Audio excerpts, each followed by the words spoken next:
Hi, and welcome to ECCB Connects. The COVID-19 pandemic has changed our lives and normal way of operation. As we prepare for a new school year, are our children ready to go back to school in a COVID-19 environment? We'll hear more after the break. The Eastern Caribbean Central Bank is rolling out Dcash, the next step in the evolution of the EC dollar. Use Dcash to send and receive money to and from friends and family. Make payments directly from your smart device. Make payments from wherever you are.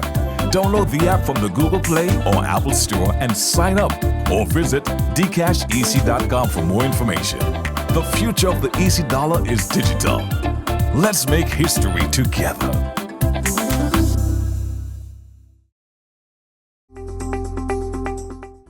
On this episode of ECCB Connects, we are very pleased to have with us two special guests, and we will be sharing on the topic Back to School with COVID-19. And so with us in the studio today, we've got Mr. Dabreo, Information and Communications Technology Officer in the Ministry of Education in Grenada. And he's also the father of two girls. And we've got with us Mrs. Josephine Theophile-Richardson, a secondary school teacher of science and head of year at the Albena Lake Hodge Secondary School in Anguilla. Welcome to ECCB Connects, Mr. Dabreo and Mrs. Theophile-Richardson. Welcome. Thank you. Thank you very much.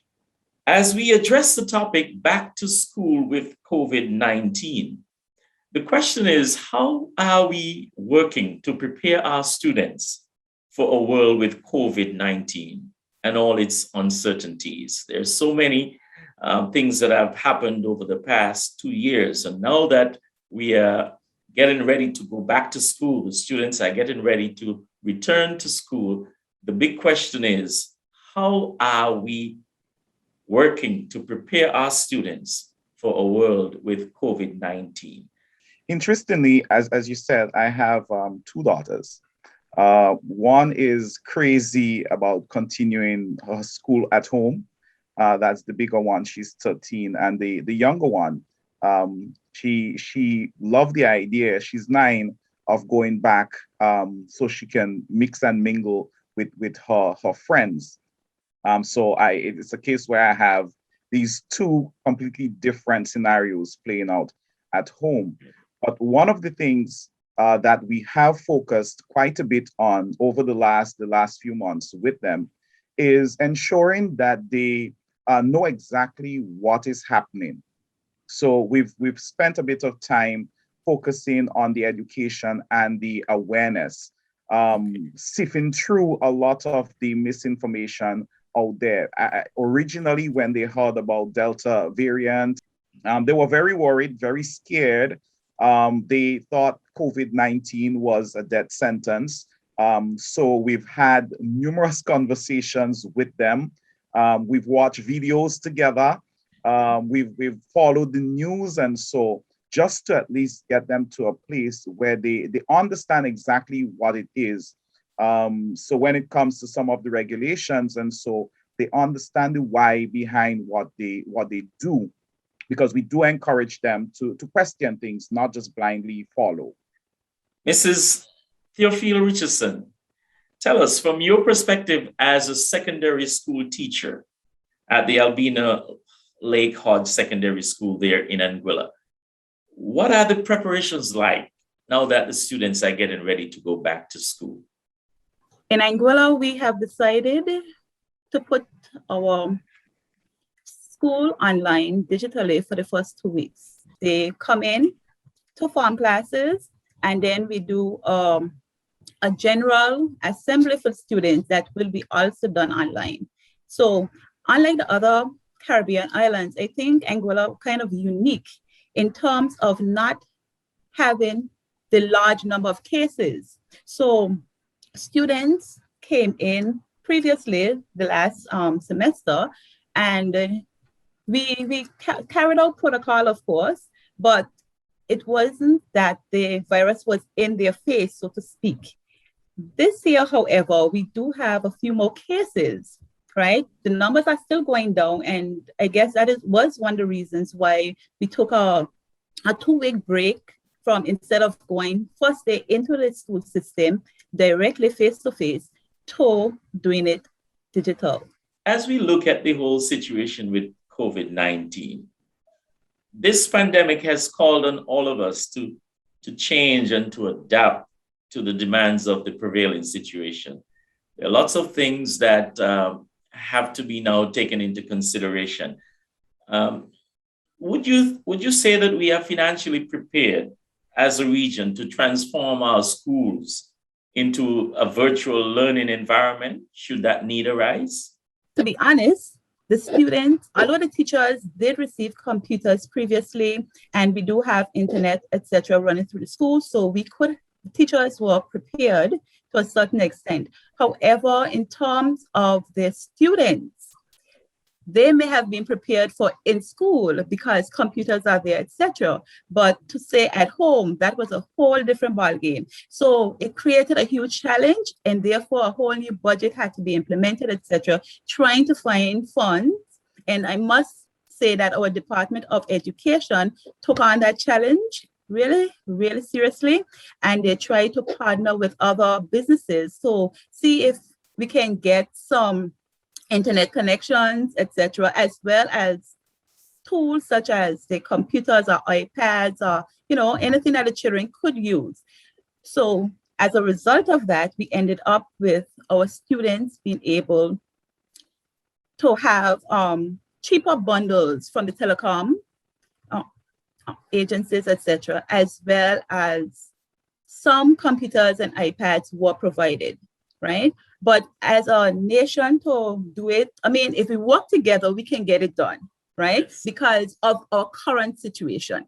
However, if the school was to take that challenge up by itself, there was no way we were going to get it done at this point, because budget is always an issue. We still had to come about trying to figure out new things like masks, new things like sanitizers, new things like actually disinfecting the whole school. So all that created a whole new budget that we had to find out, really sit back and figure out where we were going to get the money from to do that. So in Anguilla, we are still trying, to keep up with the new norm.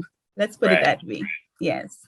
Over the last year plus, quite a bit of money was expended on getting devices into the hands of the students, the primary, secondary school, and in addition to getting laptops in the hands of teachers. We also have, network up and running in most of our schools, though we have some challenges. This, yes, is not something I think was really planned for. So, financially, it is a little bit of a burden for us. But we're getting by. I mean, it doesn't mean that we can't get assistance. We want assistance to really accomplish more. And I think even outside of Grenada, most countries, the financial burden that is placed on a state when you have to transition from the in-person situations to having your lessons done virtually, it's quite a bit. And I think, it's going to take us a while as a collective to really get to a place where I think we're as comfortable as we would want to be. Outside of COVID, it took us many years to get our labs to the place where we got them in 2019, 2020. But again, remember, Grenada we've been pushing hard for the CXC online exams, and we've been doing a lot of the exams. And so we sort of have some of those things, checked off already. But the thing that, we do not have some financial burden, that would not be correct. Yes, I would agree with you that the demand is great in terms of what is required, to switch from a traditional learning environment into a virtual one. But tell me, Mr. Dabreo, what are some of the valuable lessons that our students can learn in terms of innovation, in terms of creativity, in the midst of this crisis?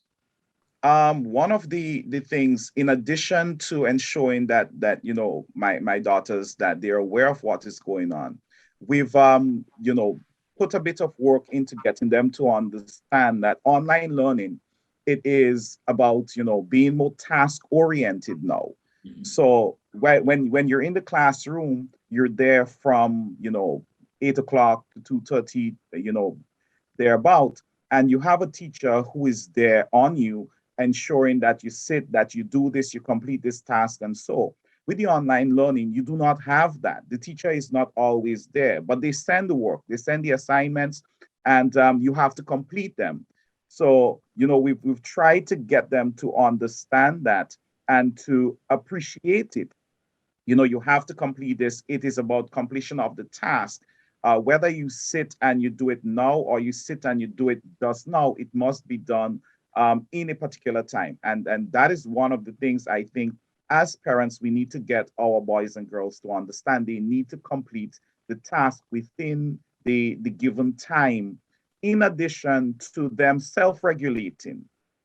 As an ICT a person, in addition to a parent, I look at the amount of screen time, and you try to get them to regulate outside of the time when they are actively engaged with their teachers online. And it was via Zoom in for both my daughters over the last year or so. Outside of that, with the assignments, and so you still want them to every now and then put down the device and go outside, go play, go interact, and so forth, because you want that creativity that is encouraged, that happens in the real world. You want that to continue, but it allows them to develop additional skills, which I think is going to help them when they go back to school in the Right. physical space, and even beyond that. Mrs. Theophile-Richardson, from your experience as a secondary school teacher, tell us about the challenges that you have encountered, in terms of students in the online environment versus the physical classroom setting. We do a lot of Zoom classes. And what I've noticed is, and even the whole school noticed, is that students love to put on and say they're there. You are teaching a whole session. And then when you end the session, that student is still there. So that student probably in bed sleeping, gone, go do something else, or haven't heard anything. So with that as our major challenge right now, we've decided this year that all students have to be on in uniform with the cameras on, because that was a major, major one. I like what Mr. Dabreo said, and I just wanted to say something about that. Even as teachers, and being a biology teacher myself, I've and having my own children, by the way, I've also included activities just as the same as baking. So, for example, I had a class where we were doing respiration, right? Okay. And to demonstrate respiration, each of them were given a task. So they could have go make bread, go make yogurt, and then come back and report using the same media and showing us their process as well as their product, right? And I mean, we can be so creative with doing it in e-learning way, so that all students can be part of the session and can learn from each other. So I thought that was one major thing that came out from the whole e-learning, and students do enjoy their creativity, Yeah, it has been quite a lot of creativity indeed, during these times. Finally, as we close this episode, I'd like to ask you, Mrs. Richardson, what advice would you give to students as they are preparing now to go back to school within this same environment with the threat of COVID-19 still ever present with us? What advice would you share with students as they get themselves ready to go back to school this semester? they can do it. I mean, right now, because of the pandemic, we are noticing that persons have to be more independent, right? And this form of independence will also nurture them for the future. So it's important to be part of the process. Don't say it's overwhelming and, and not try. Find the correct person to speak to, your counselors, your teacher that you can relate to, your mom, your dad. Let them help you through the process. Okay, we are there for you. We are willing to work with you, right? And we want you to succeed. Thank you so much, Mrs. Theophile-Richardson. Mr. Dabreo, what advice would you share with them? Well, I concur with what Ms. Richardson said, but in addition to that, I want them to understand that, COVID-19, as with any virus, and so it is serious, and they need to be careful. They need to follow the protocol.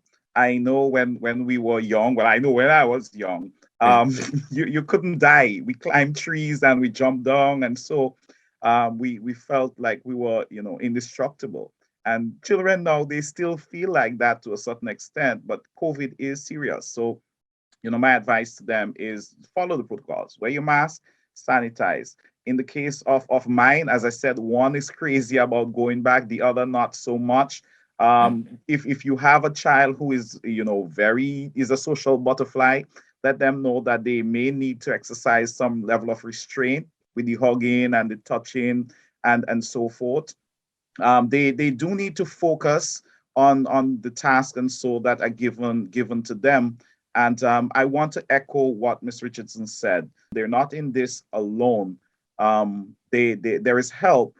So reach out, support one another, support your friends, support your classmates, but most importantly, have fun. Have fun with the online learning. Have fun with it, and when you do go back to the school, I want you to have fun. Learning is so much easier when the element of fun is present in there. But do be careful, and parents, talk to the boys and girls, and really help them navigate the rubbish that is out there from the facts, and get them to understand this is serious, but they'll be fine. They can do this. Well, thank you so much, Mr. Dabreo and Mrs. Richardson, for speaking with us today on ECCB Connects. It was a pleasure having you, and thank you for joining us. Thank you. It was a pleasure being here. And now for this week's financial tip. Have you prepared a will?